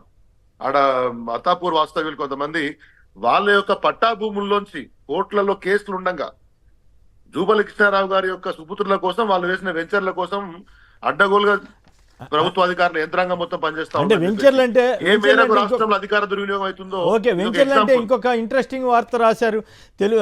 రాయదుర్గం భూములపై 10,000 కోట్ల విలువైన సర్కారు స్థలం హాంఫర్ట్ అంట, అట్లాగే ఏదో ఆంధ్రప్రదేశ్ నేతలని రాశారు, తెలుగుదేశం ఎమ్మెల్యేకి ఎవరికో 5 ఎకరాలంట, 40 ఎకరాలు ఏపీ మాజీ ఎంపీ, అప్పుడు ఆ గొడవ కూడా అయింది కదా వాళ్ళ మీద, ఆ కేసు పెట్టడం ఇవన్నీ జరిగినాయి కదా. మరి ఇప్పుడు తెలంగాణ పోలీస్ అధికారికి 2 ఎకరాలు, నిజంగానే 10,000 కోట్ల విలువైన స్కామ్ జరుగుతూ ఉంది అక్కడ. అది కాకుండా మీరు కావాలని అక్కడ రేవంత్ రెడ్డి గారి బామ్మరిదనో అట్లా, ఇక్కడేమో ఇక్కడ ముఖ్య నేత సోదరుడు అని చెప్పి రేవంత్ రెడ్డి గారి కుటుంబాన్ని టార్గెట్ చేసుకోవడం ఎంతవరకు కరెక్ట్? ఇప్పుడు రేవంత్ రెడ్డి గారి కుటుంబాన్ని టార్గెట్ చేయడం అని కాదండి, ఆ ఒకవేళ ఆ భూమి గుంజుకున్నాయన రేవంత్ రెడ్డి గారి కుటుంబీకుడు అనుకోండి, ఎగ్జామ్షన్ ఇవ్వాలా? అట్లా కాదు, మీరు ఆధారం లేకుండా అభండాలు వేయకూడదుగా. నేనేమంటున్నా, అభండాలు వేయడం అని కాదండి. ఇప్పుడు రాజకీయాల్లో ఖచ్చితంగా, ఇప్పుడు నేనే చెప్తున్నాను, మీరు పేపర్లో వచ్చిన వార్తనే మీరు చదివారు, నేను చెప్తున్నాను. మరి ఆయన కొడుకుల కోసం ఓ సామాన్యుడిని మొత్తం ఆయనను నిర్వీర్యం చేసేసి అధికార యంత్రాంగం సపోర్ట్ చేయకుండా రాత్రులు యంత్రాలు వేసుకొని సామాన్యుల మూలు కొల్లగొడితే మరి మాడకుండా ఎట్లుంటాం? ఇప్పుడు మీరు ఎట్లా మాడతారండి? మీకు మొత్తం తెలుసా అంటే పేపర్లో వార్త వచ్చింది అనుకోండి, పేపర్లో రాసే వాళ్ళంతా తప్పని నేను అనుకోలేను కదా, వాటి మీదే విశ్లేషణ చేస్తున్నాం కదా.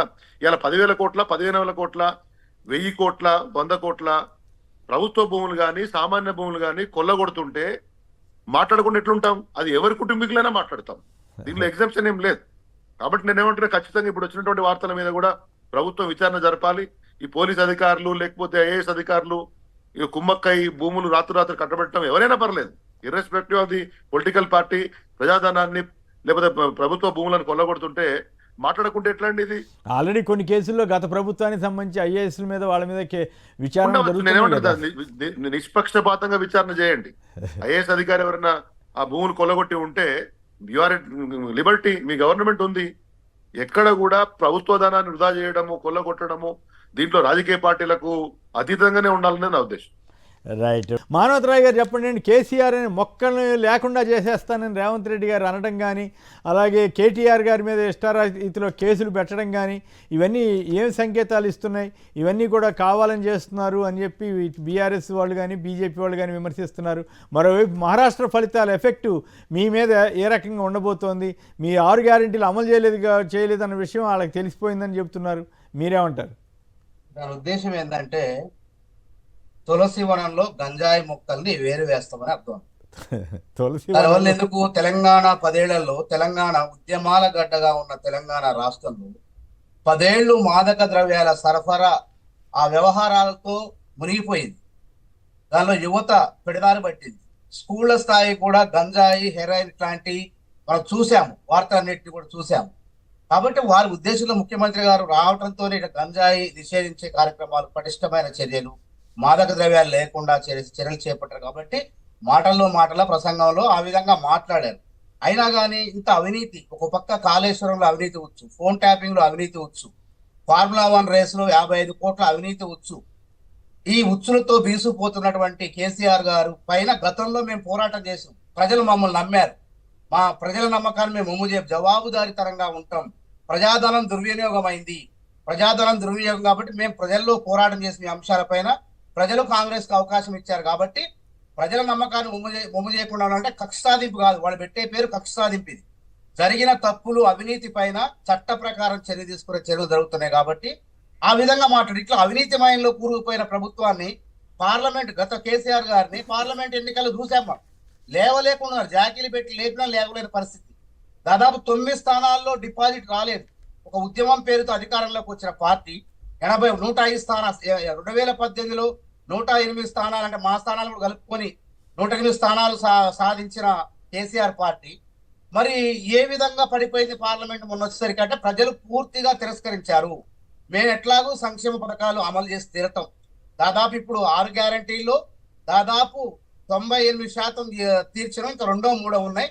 అవి కూడా రైతు 98% మరి కొద్దిగా ఎక్కువగా ఉన్నట్టుంది మిత్రమా. మహారాష్ట్రలో చెప్పారంటే ఒక అర్థం ఉంది, మరి తెలంగాణ వారికి ఈ విధంగా చెప్తే రాయ్ గారు, కిషోర్ గారు ఏదో అడుగుతున్నారు, ఒక్క నిమిషం. రాయ్ గారు, కిషోర్ గారు ఏదో అడుగుతున్నారు అంటే వారికి తెలియదు అనుకుని మనం ఏమైనా చెప్పొచ్చు ఉండొచ్చు కాక, తెలంగాణ వాసులకు కూడా ఇట్లా చెప్తే ఎట్లా? అసలు ఏకంగా మీరు రైతులకు ఇచ్చినదే చూడండి, కౌలు రైతులకు ఇచ్చింది 15,000 ఏమైనా చేశారా? రైతు భరోసా ఏమైనా చేశారా? సమాధానం చెప్పండి. 12,000 అన్నారు, అదేమైనా చేశారా? కిషోర్ గారు సమాధానం చెప్పండి. మానవతరాయ్ గారిని సమాధానం టైం కదా.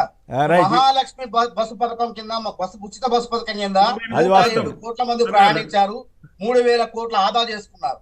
అదే విధంగా సబ్సిడీకి సిలిండర్లు 500కే సిలిండర్లు ఎంత మందికి ఇస్తున్నాం అంటే 45 లక్షల మందికి ఇస్తున్నాం. అదే విధంగా 49 లక్షలకి గృహజ్యోతి పథకం కింద ఉచిత విద్యుత్ ఇస్తున్నాం. మేము ఇవ్వాల్సినవి 2,500 ఇస్తాం. 11 నెలలు అయింది, ఏడాది పూర్తయింది 7వ తారీఖుకి. తప్పకుండా మీరు వేలెత్తి చూపకుండా మరోసారి అధికారంలోకి వచ్చే విధంగా పరిపాలిస్తాం. ఈ సంవత్సరం ఈ ఏడాదే 4.5 లక్షల ఇల్లు, 5 ఏళ్లలో 20 లక్షల ఇందిరమ్మ ఇల్లు కట్టి మళ్ళీ ఎన్నికలుగా పోతాం. మరి బీఆర్ఎస్ పార్టీ కట్టిందా డబుల్ బెడ్రూమ్ ఇల్లు? వాళ్ళు కట్టిందే కడతామని చెప్పింది 2,91,000 ఇల్లు కడతామని చెప్పి 1,50,000 ఇల్లు కూడా పూర్తి చేయలేదు, లబ్ధిదారులకు కూడా ఇవ్వలేదు. ఇది కాంగ్రెస్ ఘనత. మీరు ఎట్లా అధికారంలోకి వస్తారు? బీజేపీ వాళ్ళు బయ్యారం ఉక్కు ఫ్యాక్టరీ నిర్మించారా చెప్పండి? లేకపోతే Warangal Kazipet railway coach factory తరలించకపోయారు, దానికేస్తారా? మొన్న బడ్జెట్ లో నయా పైసా ఇవ్వనోళ్ళు. అదే విధంగా మొన్న వరదల్లో జనం కొట్టకపోతే వచ్చేసి హెలికాప్టర్లో తిరిగేసి 10,000 కోట్ల అంచనాలు వేసుకుని ముష్టి పడేసినట్టు 400 కోట్లు ఇచ్చినందుకు మీకు ఓట్లు వేస్తారా? ఏమి ఇచ్చారు చెప్పండి? రైల్వే ప్రాజెక్టులు ఇచ్చారా? ఏమి ఇచ్చారు? ఇవ్వాల్సిన డబ్బులే ఇవ్వట్లేదు. సంవత్సరంలో మీరు ఇచ్చిన డబ్బులు ఎంత అంటే న్యాయబద్ధంగా రావాల్సిన డబ్బులు 10,000 కోట్లు రావాల్సిన డబ్బులు ముష్టి 2,000 కోట్లు కూడా ఇవ్వలేదు ఇప్పటి వరకు. కాబట్టి మీకు ఎట్లా అధికారం ఇస్తారు చెప్పండి? ఆలోచన చేయండి. మీరు మోసం చేశారు. తెలంగాణని మొదటి నుంచి మోసం చేసుకుంటూ వస్తున్నారు. తెలంగాణ ఏర్పాటునే కించపరిచారు. ప్రజల దృష్టిలో ఆ విధంగా ఉంది. పాపం మీ చీకటి రహస్య మిత్రులు బీఆర్ఎస్ వాళ్ళు సహకరించబట్టే పార్లమెంట్ ఎన్నికల్లో ఆ స్థానాలు వచ్చినాయి. అది గుర్తుపెట్టుకోండి. రేపు స్థానిక సంస్థల ఎన్నికల్లో మీదేందో, మీ శక్తి ఏందో, మీ సమర్థత ఏందో బయటపడుతుంది. కాబట్టి ఆలోచన చేయండి. మీ ఇష్టం పకటకల్లు. ఇంకొక మాట చెప్పండి. ఇప్పుడు లగిచర్ల దాంట్లో రేవంత్ గారి కుటుంబానికి సంబంధించి బావమరిదో ఎవరి మీద ఆరోపణ చేశారు. అలాగే ఇప్పుడు ఏదో భూదందా అంట, 10,000 కోట్ల భూదందా జరిగింది రాయదుర్గంలో. దాంట్లో ముఖ్య నేత బ్రదర్ని కలుపుకుని వెళ్ళిన అమాత్యుడని రాస్తున్నారు. ఎంతవరకు వాస్తవం దాంట్లో? పుకార్లు, ప్రజల్లో అపోహలు సృష్టించే ప్రయత్నం. ఆయన సుజన్ రెడ్డి సొంత బామర్ది కాదు. కేటీఆర్ గారికి పాకల నాటి రాజేందర్ లాగా బామర్ది కానే కాదు. ఎక్కడో తోక విడిచిన బంధువు. బీఆర్ఎస్ నాయకుడు కందాల ఉపేందర్ రెడ్డి పాలేరు మాజీ ఎమ్మెల్యే అల్లుడు ఆయన. అదేవిధంగా ఆయన లీగల్ నోటీసులు ఇచ్చి క్రిమినల్ కేసు కూడా కేటీఆర్ మీద నమోదు చేసిన నాంపల్లి కోర్టులో. గతంలో బీఆర్ఎస్ పార్టీలో కూడా 1,000 కోట్లు కాంట్రాక్ట్ చేసిండు ఆయన. మరి అప్పుడు లేనటువంటి చుట్టరికం ఇప్పుడు ఎట్లొచ్చింది చెప్పండి? కావాలని రాజకీయంగా కృత్రిమ పోరాటాలు చేసే ప్రయత్నం చేస్తారు. అసలు అమృత్ పథకం అనేది 2015లో ప్రారంభమైతే మన వీళ్ళ కేసీఆర్ గారి హయాంలోనే టెండర్ల ప్రక్రియ పూర్తయింది. అది మొత్తం కూడా 3,000 కోట్లే, 8,000 కోట్ల అవినీతి అని చెప్తున్నారు. ఆయన కేటాయించింది అంత, అందులో 1,100 కోట్లు ఆ సుజన్ రెడ్డికి వచ్చి. అది కూడా ఎట్లా? ఆయన ఒక భాగస్వామి, ఒక కంపెనీలో ఒక భాగస్వామి. ఆయన వాళ్ళు దక్కించుకుంటే అందులో భాగస్వామిగా ఉన్నందుకు ఇక ఈయనే మొత్తం చేస్తున్నట్టు జనాల్లో విష ప్రచారం చేసే ప్రయత్నం చేస్తారు. లగచర్ల ఘటన కూడా అంతే. నాకు తెలిసి లగచర్ల ఘటలో నాకు బాధ అనిపిస్తుంది. పందిళ్లపల్లి శ్రీనివాస ఐఎఫ్ఎస్ అధికారి, ఆ గంధపు చెక్కల స్మగ్లర్ వీరప్పన్, రాజమండ్రి బిడ్డ, తెలుగు బిడ్డ, ఆయన ఏ విధంగా నమ్మి వాళ్ళకి కిరాతకంగా అడవిలోకి రప్పించి చంపి శరీరం నుంచి తలకాయ వేరు చేసి కిరాతకంగా చంపాడు. అదే విధంగా ఈ సురేష్ అనే బీఆర్ఎస్ గూండా ఒక ఐఏఎస్ అధికారిని చూడకుండా ఆయన కూడా నమ్మబలికి ఊర్లో తీసుకుపోయి ఆయనపై కిరాతకంగా దాడి చేశారు. మనం చూసాం. అసలు కలెక్టరే చెప్పుకోలేని పరిస్థితి. ఇంత గూండాయుధం చేసి తప్పు చేసి ఆయన ప్రజాభిప్రాయ సేకరణకు వెళ్ళారు. అంతకుముందు గ్రామంలో పోలేపల్లి గ్రామంలో కూడా కలెక్టర్ గారు మంచిగా ప్రజాభిప్రాయం తీసుకొని బయటకు వచ్చారు. కానీ ఇక్కడ ఏం చేశారు? రౌడీజం చేసి, గూండాయుధం చేసి, కృత్రిమ ఉద్యమం చేసే ప్రయత్నం చేశారు. ఇది తెలంగాణ ప్రజలందరూ కూడా తెలుసుకోవాలి. రైతులపై కూడా ఎక్కడ దాడి చేయలేదు, ఇది గుర్తు పెట్టుకోవాలి. వాళ్ళు మల్లన్న సాగర్ లో రైతులపై దాడి చేశారు. మేము అండగా ఉన్నాం, కానీ ఏ రైట్. ఒకసారి మరి బీఆర్ఎస్ వాళ్ళకి అవకాశం ఇద్దామా? మానవరాయ్ గారు చెప్పండి, ప్రధానంగా ఈ సీఎం కుటుంబం మీద ఎందుకు ఆరోపణలు చేస్తున్నారు? ఇంకోవైపు హైదరాబాద్లో ఈ రియల్ ఎస్టేట్ దెబ్బతింది అనేటువంటి ఒక ప్రచారం జరుగుతూ ఉంది. వీటన్నిటినీ ఎట్లా మీరు కవర్ చేసుకుని ముందుకు వెళ్తారు? ఇప్పుడు మన శ్రీధర్ గారు కూడా అనేక విషయాలు చెప్పారు. రియల్ ఎస్టేట్ అనేది హైదరాబాద్ లో ఎప్పుడు కూడా ఆగదు. అది ముందుకు పోతూనే ఉంటుంది, అభివృద్ధి చెందుతూనే ఉంటుంది. ఏ ప్రభుత్వాలు ఉన్నా జరిగే ప్రక్రియ అది. అయితే సీఎం సోదరుల మీద తప్పుడు ప్రచారం ఎందుకంటే, మేము గతంలో ఉన్నప్పుడు వాళ్ళు అధికారంలో ఉన్నారు, వాళ్ళ కుటుంబం మొత్తం కూడా అధికారంలో ఉన్నారు. కేటీఆర్ గారు మంత్రిగా ఉన్నారు, హరీష్ రావు మర్చిపోయా గారు ఒక్క ఉన్నారు. పాయింట్ కొడంగల్ నియోజకవర్గంలోని ఆయన కలకుర్తి నియోజకవర్గంలోని మాజీ సర్పంచ్ ఒక ఆయన ఆత్మహత్య చేసుకుంటూ కొండారెడ్డి అది కూడా ఏంటి, అది వాస్తవమా కాదా? వయోవృద్ధుడు ఆయన, వయోవృద్ధులు చిన్న పిల్లలతో సమానం. ఆడ ప్రభుత్వ అధికారులు పశు వైద్యశాల కట్టారు. ఆయన మానసిక స్థితి కూడా బాగోలేదని గతంలో చెప్పారు. ఈయన ఈ రోజే కాదు, గతంలో కూడా ఆయన ఆ విధంగా ప్రవర్తించడం జరిగింది. అదే ఆత్మహత్యలకు ఎత్తించడం, దీన్ని రాజకీయంగా ఉపయోగించుకోవాలన్నట్టు ఆయన మానసిక పరిస్థితిని సీఎం గారు సోదరుల మీద నెట్టే ప్రయత్నం, రాజకీయ లబ్ధి పొందే ప్రయత్నం చేస్తారు. ఇది తప్ప ఆ ఊరు పోయి అడిగితే వాస్తవాలు తెలుస్తాయి. అయితే గతంలో వీళ్ళు అధికార దుర్వినియోగం చేశారు. చట్టసభల్లో ఉన్నారు వీళ్ళ కుటుంబ సభ్యులు, కానీ రేవంత్ రెడ్డి సోదరులు ఎక్కడైనా ఉన్నారా? చట్టసభలో ఎక్కడా కూడా లేరు. కావాలంటే ఎంపీ కావచ్చు, ఎమ్మెల్యే కావచ్చు. అధికారం లేనప్పుడు కొడంగల్లో తిరుపతి రెడ్డి గారు అంత తమ్ముడి గెలుపు కోసం కష్టపడతాడు. అదే విధంగా ఈయన ముఖ్యమంత్రి కాబట్టి ఆలనా పాలన ప్రజలకు కష్టాలు వస్తే అక్కడ చూసుకుంటాడు. కాంగ్రెస్ పార్టీ ఇన్ఛార్జిగా ప్రతినిధిగా చూసుకుంటాడు. అంతేగాని ప్రోటోకాల్ పాటించే విధంగా ఇప్పుడు సీఎం గారు మనవడు ఉన్నాడు హిమాంశు గారు, ఆ చిన్నపిల్లవాడు. ఆ రోజుల్లో భద్రాచలం సీతారామచంద్ర స్వామి తరంబ్రాలు, ముత్యాల తరంబ్రాలు ఎట్లా అర్పిస్తారండి? మంచి పాయింట్ కరెక్ట్ పాయింట్ చెప్పారు మీరు, కరెక్ట్ పాయింట్ చెప్పారు. అంటే హిమాంశును తిరుపతి రెడ్డి గారు ఒకటేనంటారు అట్లయితే? నేను చెప్పేది అంటే ఒక చిన్న పిల్లవాడు అధికారం ఉండగా ఆ కుటుంబంలో ఒక చిన్న పిల్లవాడు అధికార దర్పంతో అంత అంగబలం వేసుకొని ప్రభుత్వ అధికారులు వేసుకొని సీతారామచంద్ర స్వామి ముత్యాల తరంబ్రాలు అర్పించిండు. మరి ఇది గుర్తురాలేదా వాళ్ళకి? వీళ్ళు ఏమైనా చేశారా? ఎక్కడన్నా చట్టసభల్లో ఉన్న కలెక్టర్ని ఎవరైనా కలవచ్చు అండి, మీరైనా కలవచ్చు, ఎవరైనా కలవచ్చు. కలెక్టర్ ఎవరినైనా పిలుస్తారు, బీఆర్ఎస్ వాళ్ళు పోయినా రమ్మంటారు, కూర్చోబెడతారు, మాట్లాడతారు. ఇది కూడా తెలియకుండా అంటే స్వాగతం చెప్పారన్నది వాస్తవేనా? స్వాగతం చెప్పారన్నది వీళ్ళ విమర్శ. ఏం చెప్పి అర్థం కాలేదు. ఎదురెళ్ళి స్వాగతం చెప్పారంట. లేదండి, ఆ కలెక్టర్ గారు ఎవరు వచ్చినా కలెక్టర్ స్థాయి అధికారులు గతంలో కాదు, వాళ్ళు చాలా విశాల దృక్పథంతో ఉంటారు. ఎవరు వెళ్ళినా స్వాగతిస్తారు, రమ్మంటారు. ఇప్పుడు శ్రీధర్ రెడ్డి గారు వెళ్ళినా వారికి తెలిసి అధికారులు ఎట్టుంటారు, ఆహ్వానిస్తారు. మేము కూడా బీఆర్ఎస్ అధికారులు కలెక్టర్లు ఆహ్వానించేది మమ్మల్ని, మేము పోతే మర్యాద పూర్వకంగా గౌరవం అది నాయకత్వానికి. ఆ విధంగా పిలిచారు. దాన్ని పట్టుకొని ఏం లేకుండా అంటే అవినీతి లేదు 11 నెలల పరిపాలనలో. నేను అడుగుతున్నా, వీళ్ళకి ఏం లేదు కాబట్టి రేవంత్ రెడ్డి గారి కుటుంబం మీద బట్టగాల్చి మీద వేసే ప్రయత్నం ఇది. అది అన్ని రకాల అమృత పథకం అన్నారు, అక్కడ కృత్రిమోద్యమం చేయబోయారు, అక్కడ విఫలం అయిపోయారు. అదే విధంగా లగచర్లు అన్నారు, అక్కడ విఫలం అయిపోయారు. నేనన్న శ్రీధర్ రెడ్డి గారు బలవంతంగా భూములు లాక్కోలేదండి. అంతకుముందు పోలేపల్లిలో ఇదే కలెక్టర్ గారు గ్రామ సభ నిర్వహించి ప్రజల అభిప్రాయం తీసుకున్నారు. 50% మంది మేము భూములు ఇస్తామన్నారు, 30% మంది మార్కెట్ ధర కావాలన్నారు, ఒక 20% మంది మేము ఇయ్యం వ్యవసాయం చేసుకోమన్నారు. ఇంకేమైనా జరిగిందండి అక్కడ? కలెక్టర్ ఆ ఊరు అయిపోయింది. మానవతరాయ్ గారు చెప్పండి, కేసీఆర్ అని మొక్కల్ని లేకుండా చేసేస్తానని రేవంత్ రెడ్డి గారు అనడం కానీ, అలాగే కేటీఆర్ గారి మీద ఇష్టారీతిలో కేసులు పెట్టడం కానీ, ఇవన్నీ ఏం సంకేతాలు ఇస్తున్నాయి? ఇవన్నీ కూడా కావాలని చేస్తున్నారు అని చెప్పి బీఆర్ఎస్ వాళ్ళు కానీ బీజేపీ వాళ్ళు కానీ విమర్శిస్తున్నారు. మరోవైపు మహారాష్ట్ర ఫలితాల ఎఫెక్టు మీ మీద ఏ రకంగా ఉండబోతోంది? మీ 6 గ్యారెంటీలు అమలు చేయలేదన్న విషయం వాళ్ళకి తెలిసిపోయిందని చెప్తున్నారు. మీరేమంటారు? దాని ఉద్దేశం ఏంటంటే తులసి వనంలో గంజాయి మొక్కల్ని వేరు వేస్తామని అర్థం. దానివల్ల ఎందుకు తెలంగాణ 10 ఏళ్లలో తెలంగాణ ఉద్యమాల గడ్డగా ఉన్న తెలంగాణ రాష్ట్రంలో 10 ఏళ్లు మాదక ద్రవ్యాల సరఫరా ఆ వ్యవహారాలతో మునిగిపోయింది. దానిలో యువత పెడదారి పట్టింది. స్కూళ్ల స్థాయి కూడా గంజాయి, హెరాయిన్ ఇట్లాంటి మనం చూసాము, వార్తలన్నింటినీ కూడా చూసాము. కాబట్టి వారి ఉద్దేశంలో ముఖ్యమంత్రి గారు రావడంతో గంజాయి నిషేధించే కార్యక్రమాలు, పటిష్టమైన చర్యలు, మాదక ద్రవ్యాలు లేకుండా చర్యలు చేపట్టారు. కాబట్టి మాటల ప్రసంగంలో ఆ విధంగా మాట్లాడారు. అయినా కానీ ఇంత అవినీతి, ఒక పక్క కాళేశ్వరంలో అవినీతి వచ్చు, ఫోన్ ట్యాపింగ్ లో అవినీతి వచ్చు, ఫార్ములా 1 రేసులో 55 కోట్ల అవినీతి వచ్చు. ఈ ఉచ్చులతో బీసుకుపోతున్నటువంటి కేసీఆర్ గారు పైన గతంలో మేము పోరాటం చేసాం. ప్రజలు మమ్మల్ని నమ్మారు. మా ప్రజల నమ్మకాన్ని మేము జవాబుదారీతనంగా ఉంటాం. ప్రజాధనం దుర్వినియోగం అయింది.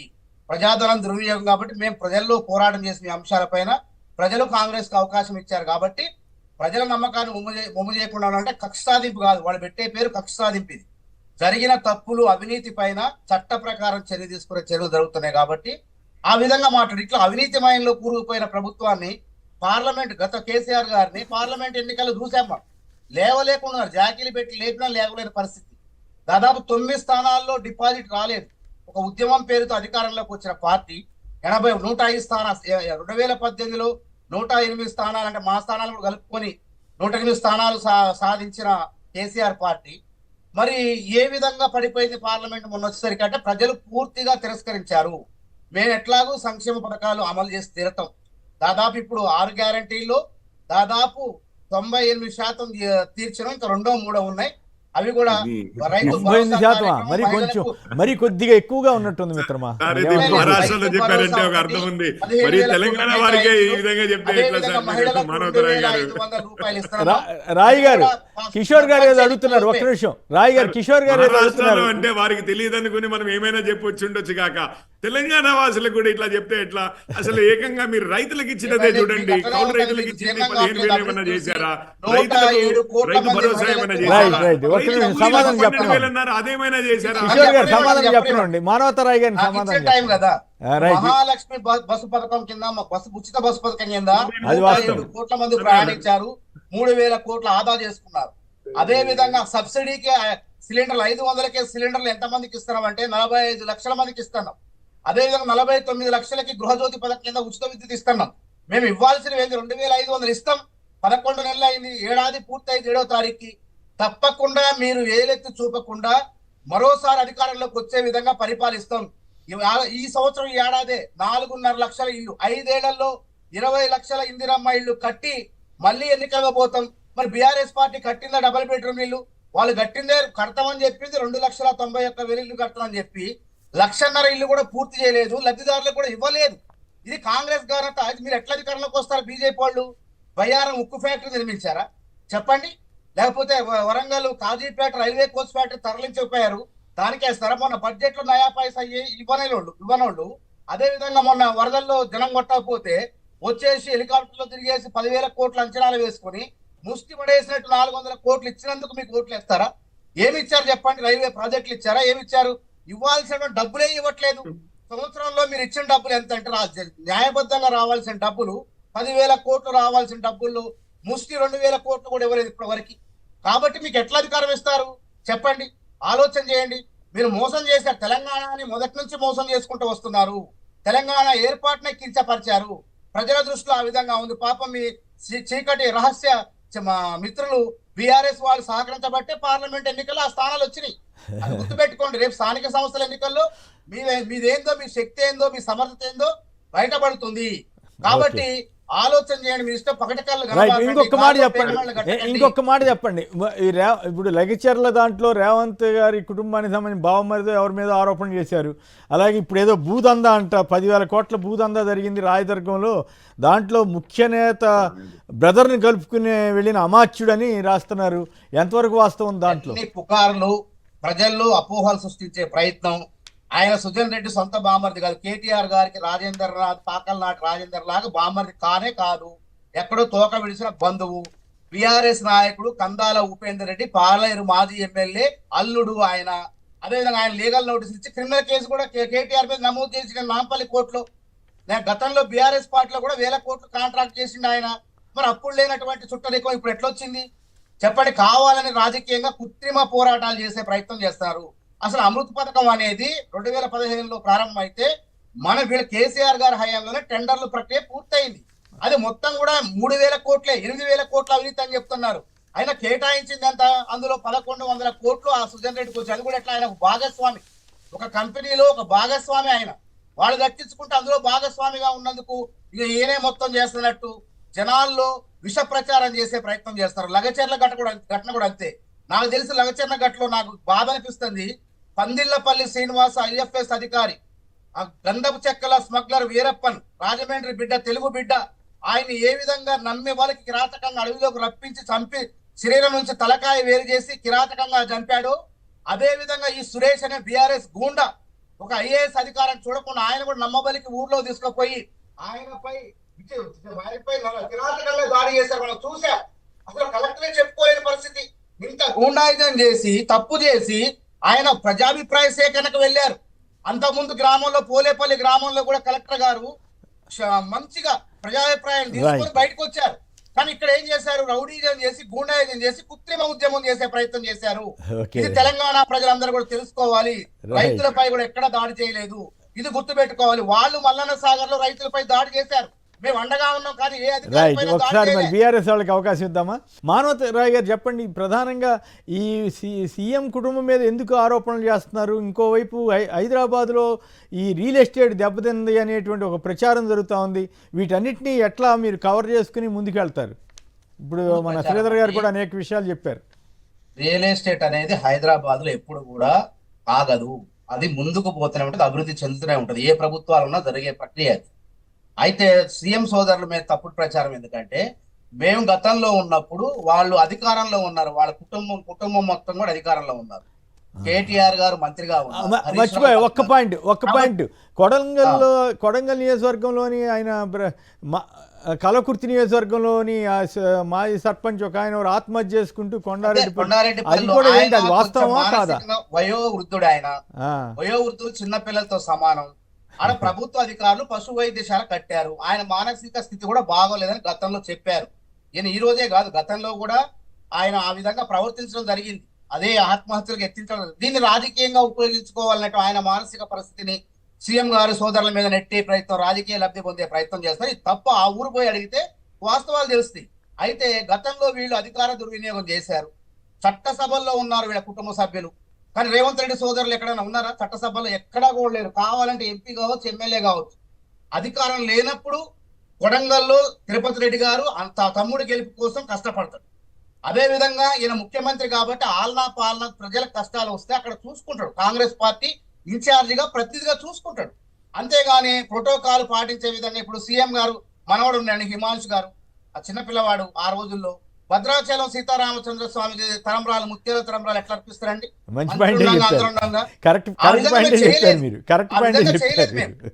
అంటే హిమాంశు తిరుపతి రెడ్డి గారు ఒకటేనంటారు అట్లయితే? నేను చెప్పేది అండి, అంటే ఒక చిన్న పిల్లవాడు అధికారం ఉండగా ఆ కుటుంబంలో ఒక చిన్న పిల్లవాడు అధికార దర్పంతో అంత అంగబలం వేసుకొని ప్రభుత్వ అధికారులు వేసుకొని సీతారామచంద్ర స్వామికి ముత్యాల తరంబ్రాలు అర్పించిండు. మరి ఇది గుర్తురాలేదా వాళ్ళకి?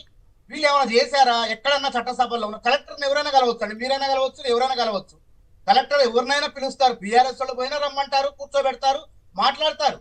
ఇది కూడా తెలియకుండా అంటే స్వాగతం చెప్పారన్నది వాస్తవేనా? స్వాగతం చెప్పారన్నది వీళ్ళ విమర్శ. ఏం చెప్పి అర్థం కాలేదు. ఎదురెళ్ళి స్వాగతం చెప్పారంట.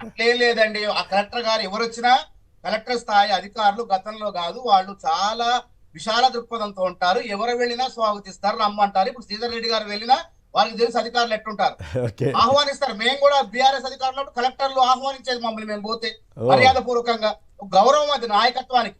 ఆ విధంగా పిలిచారు. దాన్ని పట్టుకొని ఏం లేకుండా, అంటే అవినీతి లేదు 11 నెలల పరిపాలనలో. నేను అడుగుతున్నా, వీళ్ళకి ఏం లేదు కాబట్టి రేవంత్ రెడ్డి గారి కుటుంబం మీద బట్టగాల్చి మీద వేసే ప్రయత్నం ఇది. అది అన్ని రకాల అమృత పథకం అన్నారు, అక్కడ కృత్రిమోద్యమం చేయబోయారు, అక్కడ విఫలం అయిపోయారు. అదే విధంగా లగచర్లు అన్నారు, అక్కడ విఫలం అయిపోయారు. నేనన్న శ్రీధర్ రెడ్డి గారు బలవంతంగా భూములు లాక్కోలేదండి. అంతకుముందు పోలేపల్లిలో ఇదే కలెక్టర్ గారు గ్రామ సభ నిర్వహించి ప్రజల అభిప్రాయం తీసుకున్నారు.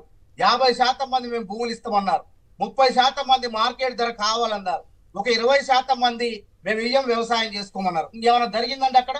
కలెక్టర్ ఆ ఊరు అయిపోయింది, ఈ ఊరు వచ్చారు. ఈ ఊర్లో ఏం జరిగింది? దౌర్జన్యం జరిగింది. ఇది దాచిపెడుతున్నారు మీరు.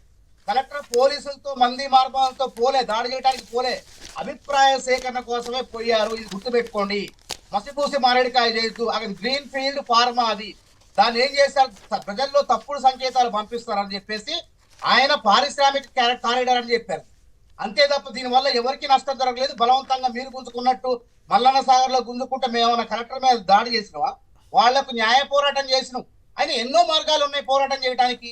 ప్రభుత్వం బలవంతం చేస్తే హైకోర్టుకు వెళ్ళండి. మీరు కలెక్టర్ పైన ఎందుకు దాడి చేయాలి? ముందు ఫార్మాసిటీ అని చెప్పి ముందు ఫార్మా అని చెప్పి తర్వాత మళ్ళీ ఇండస్ట్రియల్ కారిడార్ అని మాట మార్చారు. ఇది కూడా అదేనండి. పారిశ్రామిక కారిడార్ లో కూడా ఫార్మా ఉంటది. గ్రీన్ ఫీల్డ్ ఫార్మా అంటే ఔషధ వ్యర్థాలు, పారిశ్రామిక వ్యర్థాలు ప్రజలకు హాని కలిగించకుండా, పర్యావరణానికి ముప్పు వాటిల్లకుండా, అందులో భూగర్భం నుంచి ఎక్కడో సుదీర్ఘ ప్రాంతాలకు వెళ్ళిపోయి అవి కూడా మట్టిలో కలిసిపోయి లవణాలుగా మారే ప్రక్రియ ఆ పరిశ్రమలో.